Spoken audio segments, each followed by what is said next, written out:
Hi friends, வாங்க வணக்கம். எல்லோரும் எப்படிப்பா இருக்கீங்க? நல்லா இருக்கீங்களா? சாப்பிட்டீங்களா? இன்றைக்கி நம்ம என்ன ரெசிபி பார்க்க போகிறோம் தெரியுங்களா? புடலங்காய் விதை துவையல் அரைக்க போகிறோம். சட்னின்னு சொல்லலாம், துவையல்னு சொல்லலாம். சட்னிக்கு வேறு மாதிரியே இருக்கும். இது வந்து துவையல் அரைக்க போகிறோம். இந்த புடலங்காய் விதையிலே பார்த்திங்கன்னா ஒரு 2-3 ஐட்டமாக செய்யலாம். நான் ஒவ்வொரு டைமும் ஒவ்வொரு ஐட்டம் செய்யிருப்பா.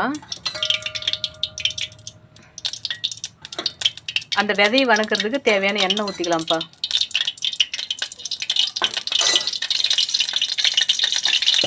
நான் வடச்சட்டி காயறதுக்கு முன்னாடியே ஊற்றிட்டேன். புடலங்காய் விதை துவையலுக்கு என்ன போடணும் அப்படின்னு ஒன்று ஒன்றா போட்டுக்கலாம்ப்பா. எண்ணெய் வந்து லைட்டாக சூடாக இருக்கும் போதே ஃபஸ்ட்டு மிளகாயை வறுத்து எடுத்துக்கலாம். மிளகாயை வறுத்து எடுத்து வச்சுப்பா. அடுத்தது வந்து இந்த புடலங்காய் விதையை போட்டுக்கலாம். போடும்போது பார்த்து போடணும். எண்ணெய் நல்லா காஞ்சி போச்சு.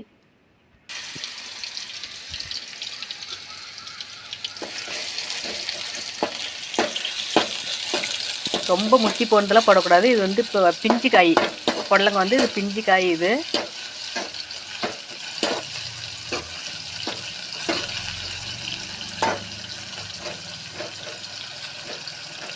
கொஞ்சம் எண்ணெய் நிறைய தான் சேர்த்து தான் ஊற்றி ஆகணும். ஏன்னா இந்த விதை வந்து அந்த எண்ணெயிலே பொரியணும். கொஞ்சம் அப்படியே கிளறி விடுங்க. அடியில் இருக்கிறது மேலே போகிற மாதிரி, மேலே இருக்கிறதுலாம் அடியில் வர மாதிரி அப்படியே கிளறி விடுங்க. எண்ணெயிலே பொரியட்டும்பா.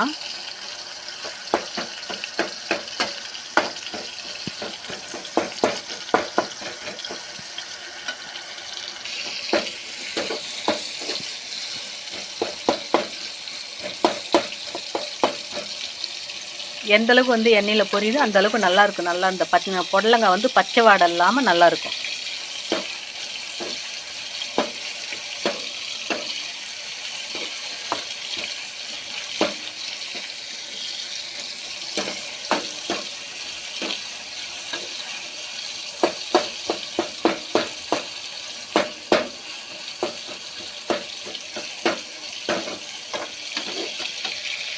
இந்த விதை வந்து பார்த்திங்கன்னா எண்ணெயில் பொரியும் போது அவ்வளோ ஒரு வாசனை.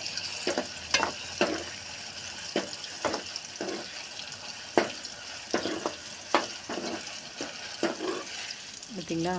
நல்லா பொரிஞ்சிருக்கு. இன்னும் கொஞ்ச நேரம்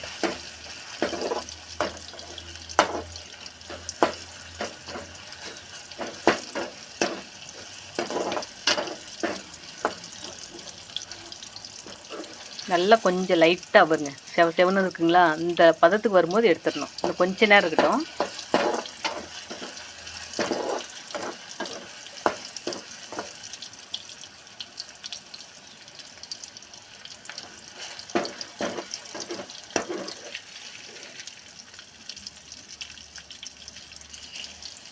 இப்போ இந்த பதத்தில் வந்து எடுத்துடலாம்ப்பா.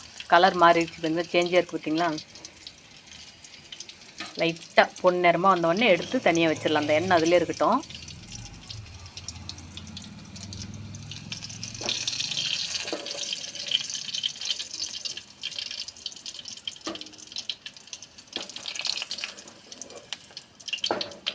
அடுப்பு வந்து சிம்மில் வச்சிடலாம்.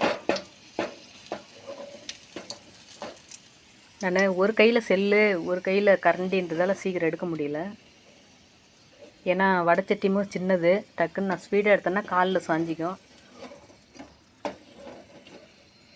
லைட்டாக கறிக்கு போச்சு. ஓகே,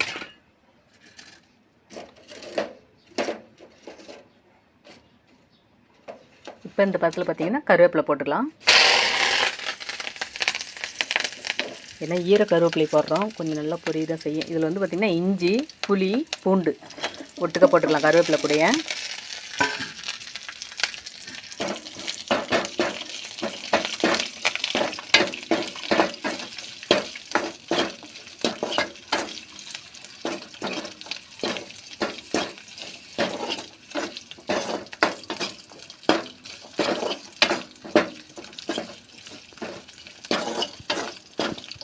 இந்த கருவேப்பிலை வந்து எந்த அளவுக்கு எண்ணெயில் பொரியுதோ அந்த அளவுக்கு நல்லாயிருக்கும்.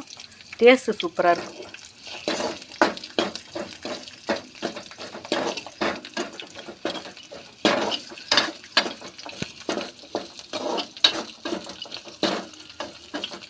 அப்படியே கொஞ்சம் நேரம் செவட்டும்பா.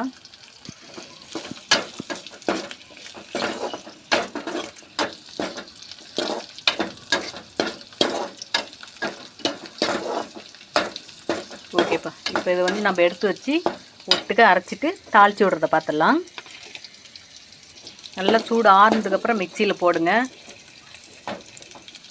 இந்த எண்ணெய் வந்து அப்படியே நிற்கட்டும். நம்ம வந்து இதை மட்டும்தான் அப்படியே மேலாக எடுத்துகிட்டு போகிறோம். அந்த எண்ணெய் அதிலே இருக்கட்டும், ஏன்னா தாளிக்கிறதுக்கு யூஸ் ஆகும். இப்போ வாங்கப்பா தாளித்து விட்டுடலாம். அதில் அந்த ஃபுல்லாக எடுத்த உடனே பார்த்திங்கன்னா எண்ணெய் மட்டும் இருக்குங்களா, அது கூட இன்னும் கொஞ்சமாக எண்ணெய் சேர்த்துக்கலாம். நீங்கள் 4 நாளைக்கு இல்லை 5 நாளைக்கு வச்சுருக்கலாம், 1 வாரமும் வச்சுருக்கலாம். ஃப்ரிட்ஜ் இருந்தீங்கன்னா 1 வாரம் கூட வச்சுக்கோங்க. நான் புளி கொஞ்சம் சேர்த்தே போட்டிருக்கிறதால ஃப்ரிட்ஜிலே வைக்கலனாலும் சூப்பராக இருக்கும். ஏன்னா வெங்காயம் பருப்பு வகைகள் போட்டால் மட்டும்தான் நல்லா இருக்காது, மறுநாள் ஊச வாடை வந்துடும். இது வந்து இப்போ பருப்பு வகையிலோ வெங்காயமோ எதுவுமே கிடையாது. அதனால் 4 நாளைக்கு இல்லை 5 நாளைக்கு கூட நல்லாயிருக்கும்ப்பா. அதில் அப்படியே வெளியவே வச்சுக்கலாம். ஃப்ரிட்ஜ் இல்லாதவங்க கடுகு போட்டுக்கலாம்ப்பா. அதில் கருவேப்பிலை வேணும்னா நீங்கள் போட்டுக்கோங்க.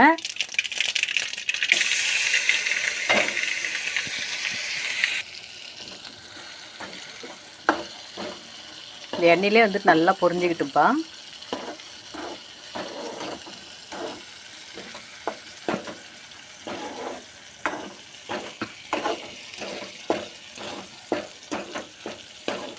நாங்களாம் இது மாதிரி அரைச்சோம்னா ஒரே நாளில் காலியாகிடும். கஞ்சி சாப்பாடு தயிர் சாப்பாடு அப்படி இப்படி 3 நேரமே சுட்டு சாப்பிட்டுட்டு சீக்கிரமாக காலியாக போயிடும். ஒரு செகண்ட் தான். அதுக்கு முன்னெலாம் பார்த்திங்கன்னா அம்மியில் வச்சு அரைப்போம். அம்மியில் வச்சு அரைக்கிறதால செம்ம டேஸ்ட்டு வரும். அப்படியே அரைச்சி அம்மியில் இருக்கிறதெல்லாம் வலிச்சிட்டு அம்மி லைட்டாக கழுவி தட்டில் ஊற்றி அந்த தண்ணியோடு சேர்த்து இதையும் தாளித்து கொட்டி சாப்பாடு போட்டு பிசைஞ்சு சாப்பிட்டா சூப்பர் டேஸ்ட்டு வரும்.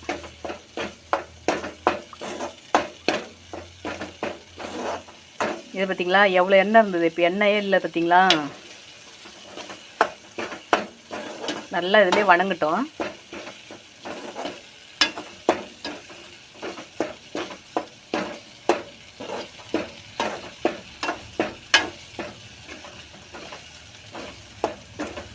இந்த தண்ணி சுண்டு சுண்டு அப்படியே எண்ணெய் பிரிஞ்சு லைட்டாக வரும் ரொம்ப நேரம் வணங்கிட்டு இருந்தா.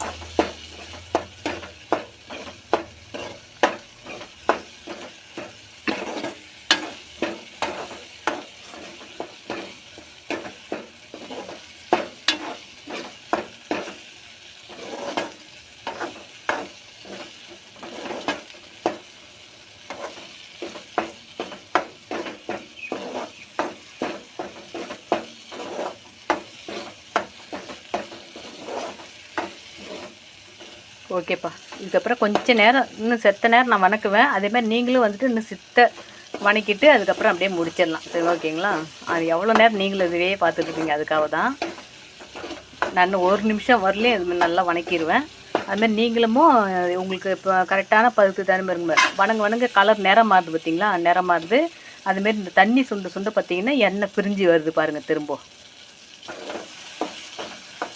இட்லிக்கு தோசைக்கு சப்பாத்தி பரோட்டாக்கு சூப்பராக இருக்கும். எல்லாத்துக்குமே சூப்பராக இருக்கும். அது சாப்பாட்டில் இன்னும் சூப்பராக இருக்கும். நான் வந்து அரைக்கும் போதே வந்து உப்பு போட்டுக்கிட்டேன்ப்பா. அரைக்கும் போதே உப்பு போட்டுக்கிட்டேன். நீங்கள் அரைக்கும் போது உப்பு போட்டுக்கோங்க.